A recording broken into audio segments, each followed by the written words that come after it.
MSCI membekukan perubahan indeks untuk saham-saham di Indonesia. Apa artinya ini?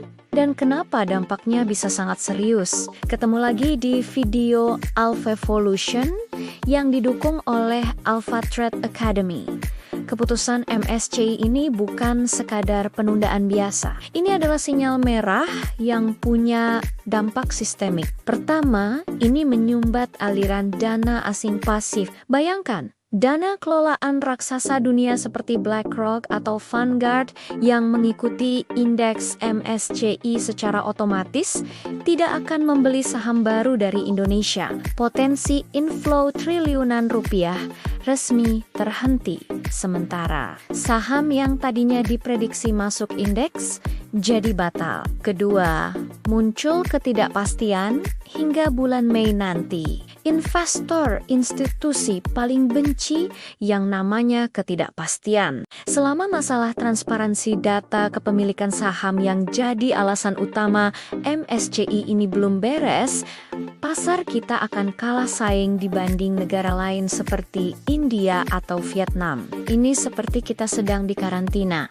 Skenario terburuknya, risiko penurunan status atau downgrade dari emerging market menjadi frontier market. Jika ini terjadi, ini bukan lagi soal tidak ada dana masuk, tapi dana yang sudah ada akan dipaksa keluar secara massal. Kenapa? Karena mandat investasi mereka hanya memperbolehkan dana ditempatkan di negara kategori emerging markets. Ini bisa memicu force sale besar-besaran. Lalu, apa yang harus kita lakukan sebagai investor di tengah badai ini? Pertama, waspadai saham-saham yang sebelumnya digadang-gadang akan masuk MSCI atau naik kelas. Saham-saham ini kemungkinan akan mengalami tekanan jual dari pelaku pasar yang sudah terlanjur membeli duluan dengan harapan masuk indeks. Kedua, kembali ke fundamental. Fokus pada saham-saham blue chip yang likuiditasnya murni dan struktur kepemilikannya sangat jelas. Hindari dulu saham dengan kepemilikan publik yang strukturnya rumit atau tidak jelas siapa pengendali di belakangnya. Di saat seperti ini, transparansi adalah raja. Ketiga, kita perlu pantau terus respons dari regulator, yaitu OJK dan BEI. Pasar menunggu langkah konkret mereka untuk memperbaiki sistem transparansi data kepemilikan.